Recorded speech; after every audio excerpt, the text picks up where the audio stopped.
Today we are going to learn about mastering convolutional neural networks for image recognition. We will explore the foundational concepts, implementation strategies, and optimization techniques essential for leveraging CNNs in image recognition projects. Welcome to this session on mastering convolutional neural networks for image recognition. CNNs, or convolutional neural networks, are a class of deep neural networks that have revolutionized the field of image recognition. They are designed to automatically and adaptively learn spatial hierarchies of features from input images. CNNs have become the cornerstone of modern image processing, with applications spanning from facial recognition to self-driving cars. In this video, we will explore the architecture of CNNs, how they process visual data, and why they are so effective in recognizing patterns within images. This foundational understanding is crucial for implementing and optimizing CNNs in any image recognition project. The convolutional layer is the core building block of a CNN. It consists of a set of learnable filters that slide over the input data to produce feature maps. Each filter is small spatially but extends through the full depth of the input volume. As the filter convolves around the image, it computes the dot product between the entries of the filter and the input, producing a 2D activation map. This operation allows the model to detect specific features at different positions in the image. Stride and padding are two critical concepts in convolutional layers. Stride refers to the number of pixels by which the filter matrix shifts over the input matrix. Padding, on the other hand, involves adding extra pixels around the edges of the input. This helps in maintaining the spatial dimensions of the input after convolution. Parameter sharing is another important concept.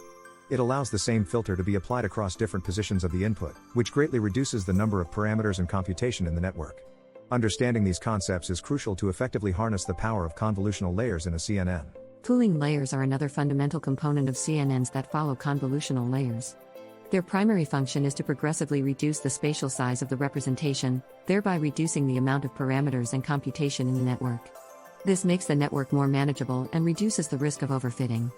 The most common type of pooling is max pooling, which extracts the maximum value from a patch of feature map. Average pooling, on the other hand, computes the average value. Both types help in making the network invariant to small transformations in the input data. By retaining only the most significant features, pooling layers enhance the robustness of the CNN. Additionally, pooling helps in reducing the spatial dimensions, which speeds up the computation and results in more efficient training.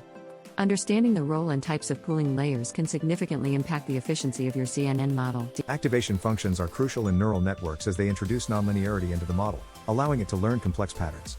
Without activation functions, a CNN would behave like a simple linear classifier. The most popular activation function in CNNs today is the rectified linear unit, ReLU, which outputs a value if positive or zero otherwise. ReLU helps in overcoming the vanishing gradient problem, which is common with sigmoid and tanh functions. Sigmoid compresses input to a range between 0 and 1, making it useful for binary classification. tanh, on the other hand, outputs values between -1 and 1.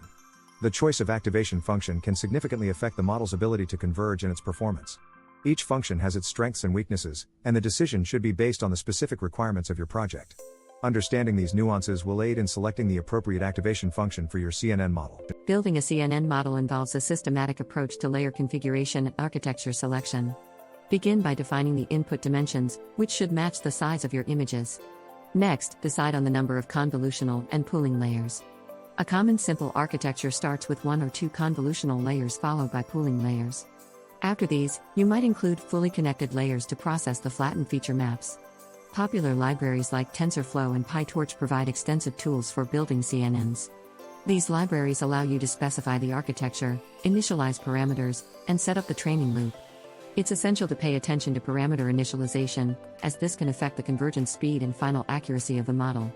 Starting with a simple architecture and experimenting with different configurations can help in understanding the dynamics of CNNs better.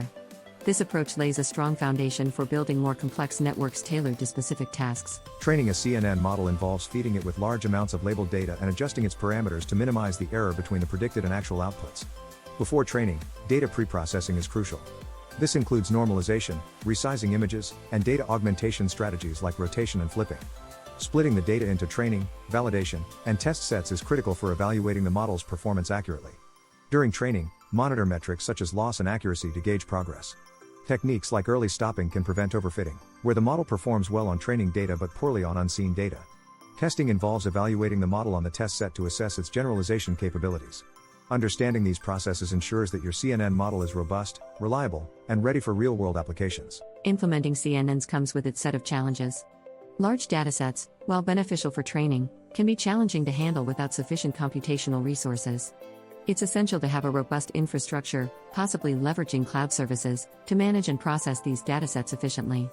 Another common issue is convergence, where the model might fail to reach the desired accuracy. This can be addressed by tuning hyperparameters such as learning rate, batch size, and number of epochs. Hyperparameter tuning is often a trial and error process but can significantly impact the model's performance. Class imbalance is another challenge where certain classes are underrepresented in the training data. This can lead to biased models. Techniques like resampling, data augmentation, or using class weights can help mitigate this issue. Understanding and addressing these challenges is crucial for the successful implementation of CNNs. Optimizing CNNs involves fine-tuning various aspects of the model to achieve better performance. Regularization techniques such as dropout and L2 regularization help prevent overfitting by introducing noise during training or adding a penalty to the loss function, respectively. Adjusting the learning rate is another critical aspect. Implementing learning rate schedules or using adaptive learning rate methods like ADAM can significantly improve convergence. Leveraging pre-trained models through transfer learning can save time and resources, especially when dealing with limited data. It's also important to tune the model architecture, experimenting with different numbers of layers, neurons, and activation functions.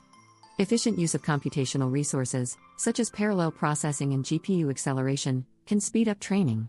Adhering to these best practices ensures your CNN is optimized for performance while being resource efficient. In conclusion, mastering convolutional neural networks for image recognition involves a deep understanding of their architecture and functionalities. From the role of convolutional and pooling layers to the importance of activation functions, each component plays a vital role in the overall performance of the network.